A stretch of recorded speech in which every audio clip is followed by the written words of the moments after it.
ini, nanti saya punya catatan sendiri. Oh, enggak perlu.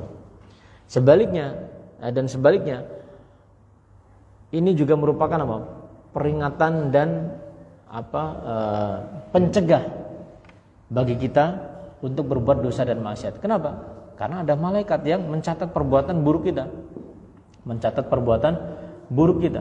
Sehingga kita berhati-hati, ya, berhati-hati terhadap perbuatan buruk kita. Meskipun perbuatan buruk tersebut tidak diketahui oleh manusia yang lainnya. Wa inna 'alaikum lahafizin. Nah, malaikat yang berada di sisi kita ini, yang mencatat amal-amalan kita, seperti apa mereka ini? Allah mengatakan kiraman katibin.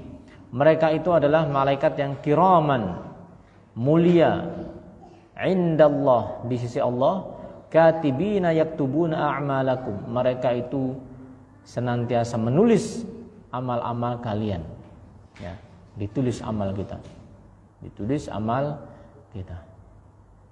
Kiraman katibin.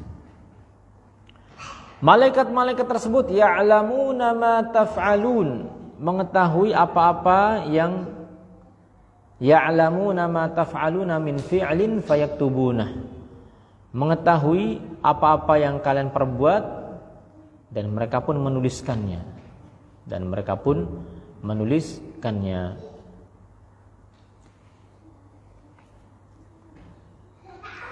Nah,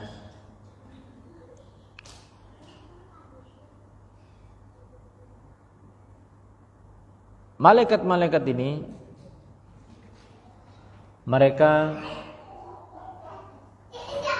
senantiasa mencatat dan tidak pernah berhenti mencatat apa-apa yang kita perbuat. Dan terkadang ketika kita, sebagaimana kata Nabi sallallahu alaihi wasallam, barang siapa yang man hamma bihasanatin falam ya'malha kataballahu 'indahu hasanatan kamilah. Barang siapa yang baru berkeinginan untuk berbuat kebaikan terus tidak dia amalkan, itu sudah dicatat sebagai satu kebaikan yang sempurna. Kalau dia amalkan, maka dicatat sebagai 10 kebaikan sampai 700 sampai lipatan yang banyak, ya. Sebagaimana sabda Nabi sallallahu alaihi wasallam. Adapun barang siapa yang baru berkepikiran berbuat buruk, baru kepikiran, kemudian dia tidak melaksanakannya, tidak jadi karena takut Allah, maka dicatat baginya satu kebaikan sempurna. Apabila dia berniat dan sampai dia melaksanakannya terus jadi, maka dicatat baginya keburukan di sisi Allah Subhanahu wa taala satu. Maka kata Ibnu Mas'ud radhiyallahu anhu, khaba wa khasira, rugi dan celaka orang yang man ghalabat ahaduhu asyaratihi, orang-orang yang mereka itu satu amal keburukannya itu mengalahkan 10 kebaikan. Artinya kalau kita berbuat kebaikan itu dilipatkan berapa? 10 kali. Berbuat keburukan 1 kali, tidak dilipatkan. Nah, kalau sampai orang itu ternyata pas ditimbang, dihitung, keburukannya itu lebih banyak, 1 lawan 10, itu menunjukkan apa? Menunjukkan berarti memang orang ini keterlaluan. Karena kebaikan itu dilipatkan 10 kali, sementara kalau keburukan 1, ya. Hadis ini ada di dalam Arba'in Nawawi nomor 36 atau 37, ya. Innallaha katabal hasanati wasayyi'at. Sungguhnya Allah itu menetapkan kebaikan dan keburukan, tsumma bayyana dzalik. Kemudian Allah terangkan kebaikan dan keburukan itu.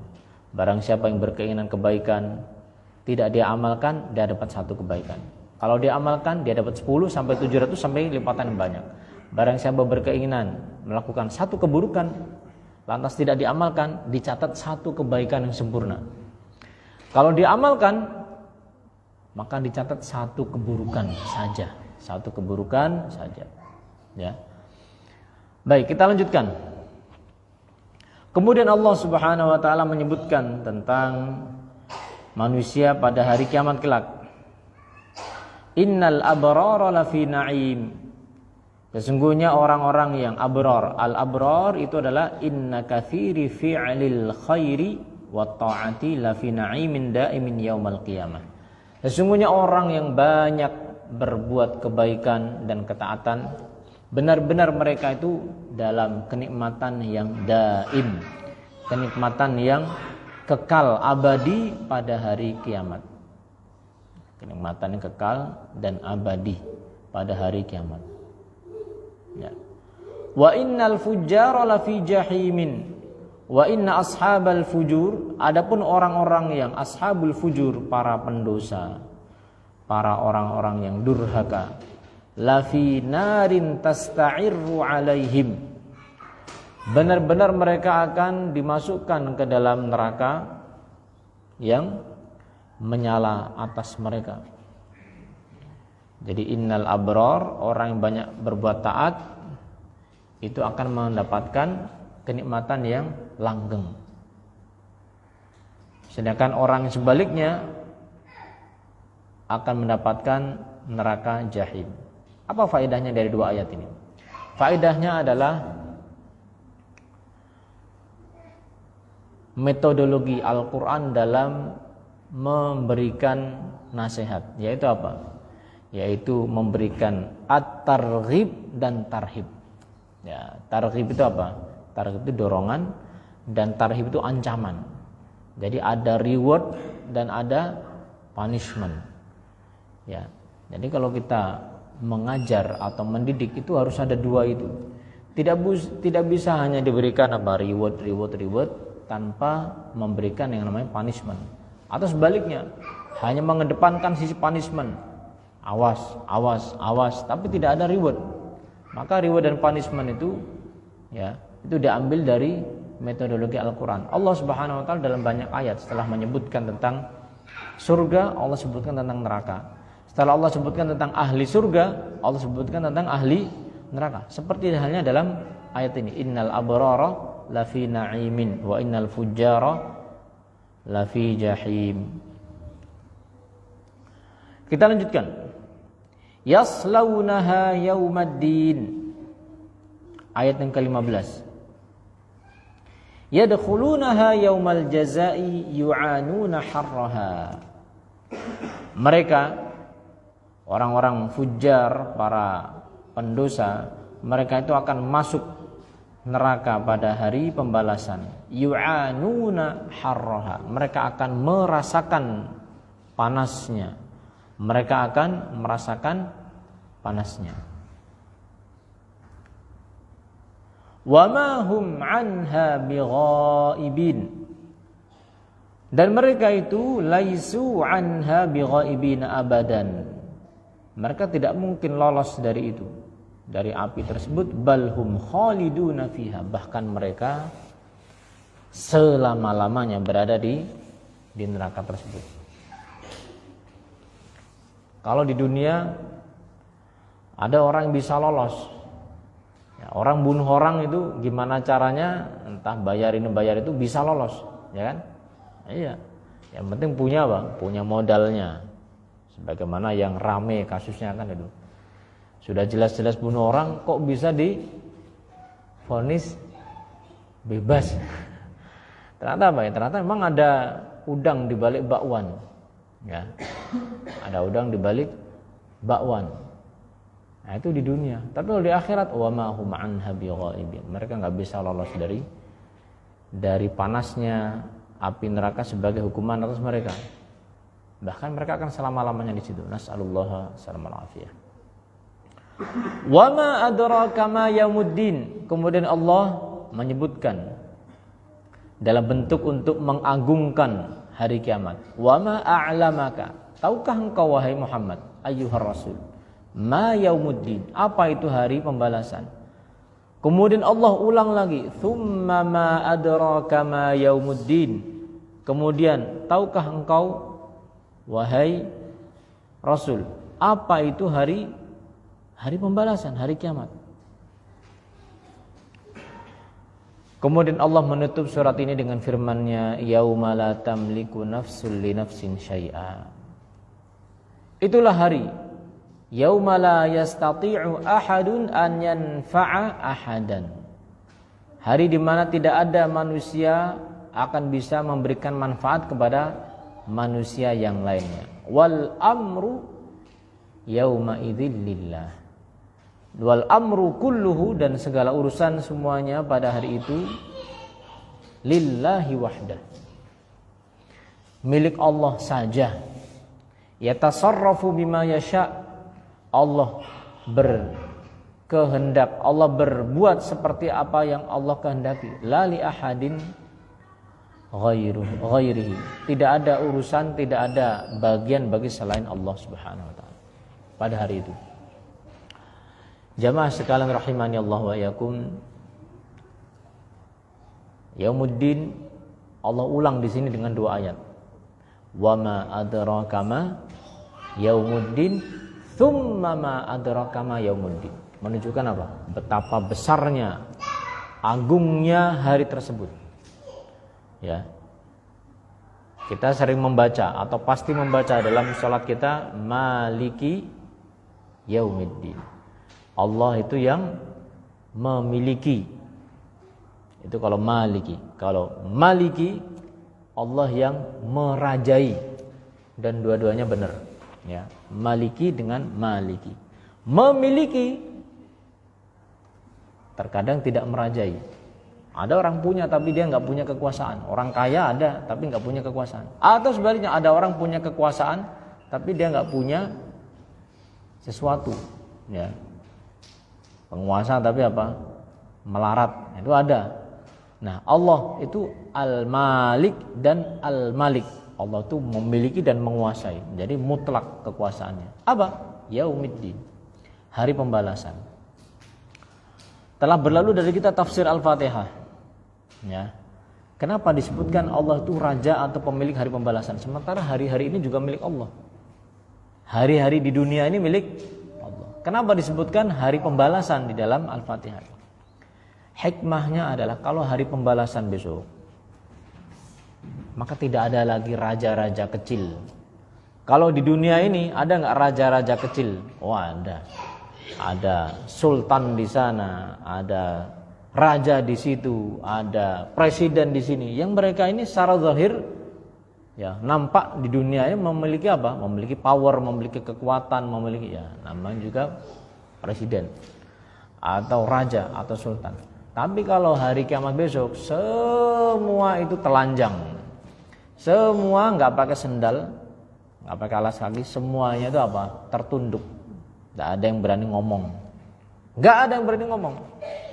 Makanya yauma la tamliku nafsun li nafsin syai'a. Hari di mana setiap jiwa itu tidak bisa memberikan manfaat kepada jiwa yang lain. Ya. Sekian banyak manusia itu tidak ada yang bisa memberikan manfaat satu sama lain kecuali orang-orang yang memang Allah Subhanahu wa taala izinkan untuk memberikan syafaat. Di antaranya Nabi kita Muhammad sallallahu alaihi wa ala alihi wasallam. Nah, menunjukkan apa? Menunjukkan kekuasaan Allah Subhanahu wa taala yang mutlak ya pada hari itu. Wal amru yauma idzil lillah. Seluruh urusan itu pada hari itu hanya untuk Allah Subhanahu wa taala. Maka jamaah sekalian rahimani wa rahimakumullah, ayat ini atau surat ini mendatangkan kepada kita perasaan takut kepada Allah Subhanahu wa taala, perasaan diawasi oleh Allah Subhanahu wa taala, perasaan harap kepada Allah Subhanahu wa taala, perasaan bergantung kepada Allah Subhanahu wa taala. Ya.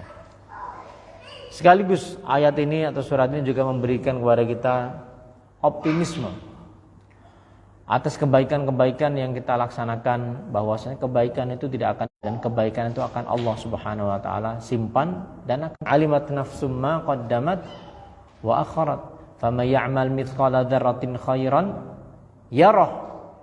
Sebagaimana juga perbuatan buruk yang pernah kita lakukan, maka kita juga khawatir apabila perbuatan tersebut belum sempat kita taubati. ya.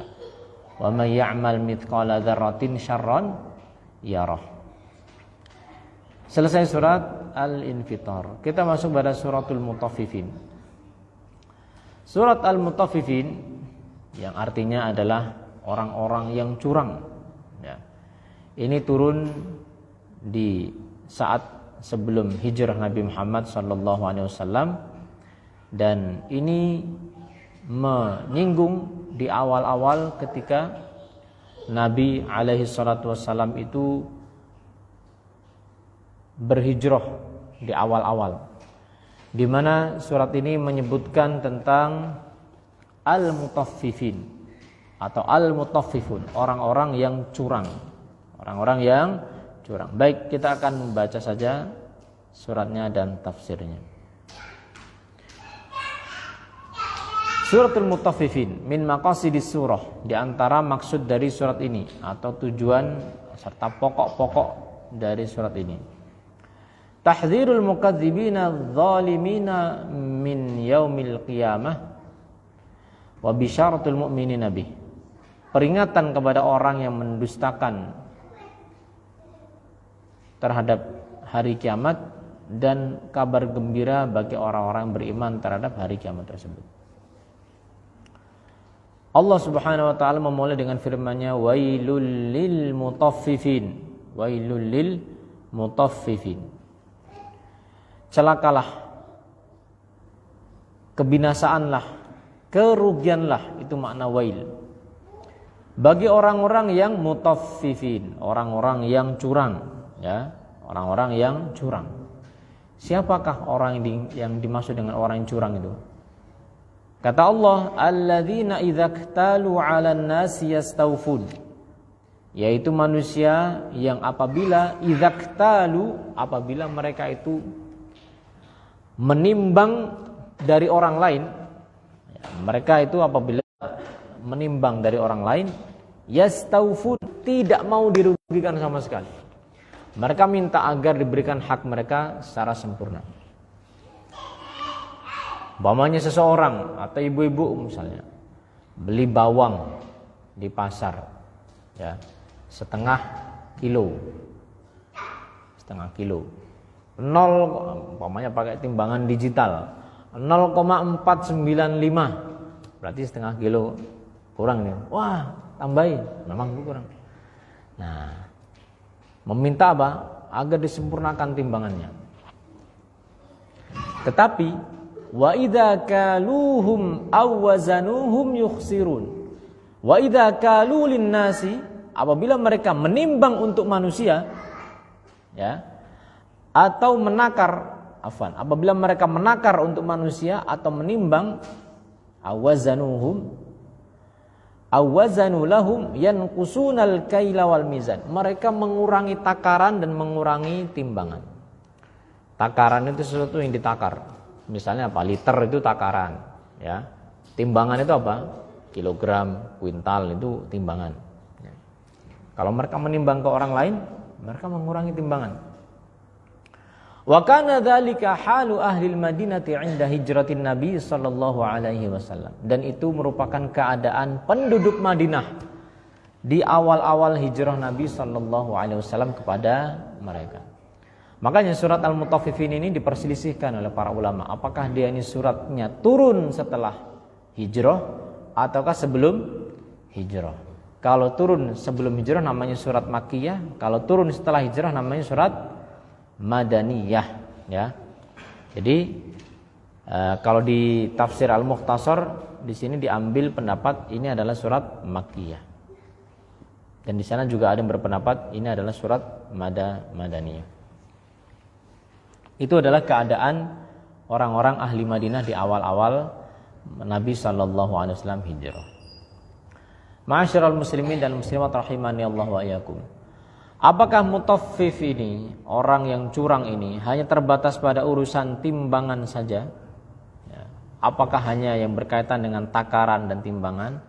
Maka al-jawab tidak. Ya. Ini tidak hanya berkaitan dengan masalah timbangan dan takaran.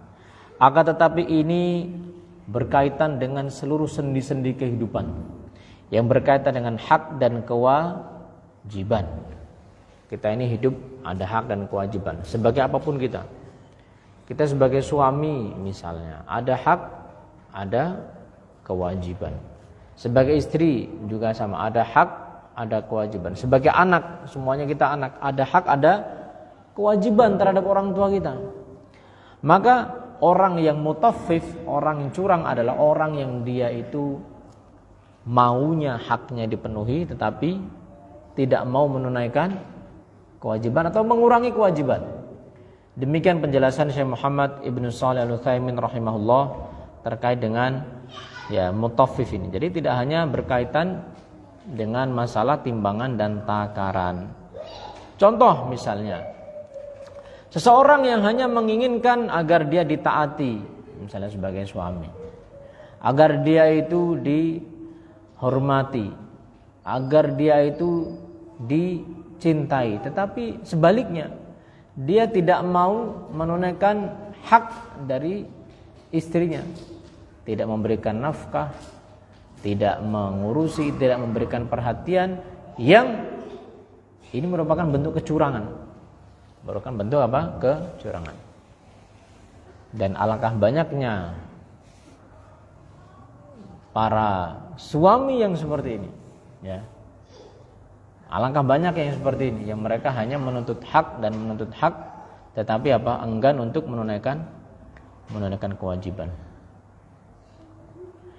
Baik, kita akan lanjutkan ba'da al-isya insyaallah taala, wallahu a'lamu bissawab. Wassallallahu ala Muhammadin walhamdulillahi rabbil alamin.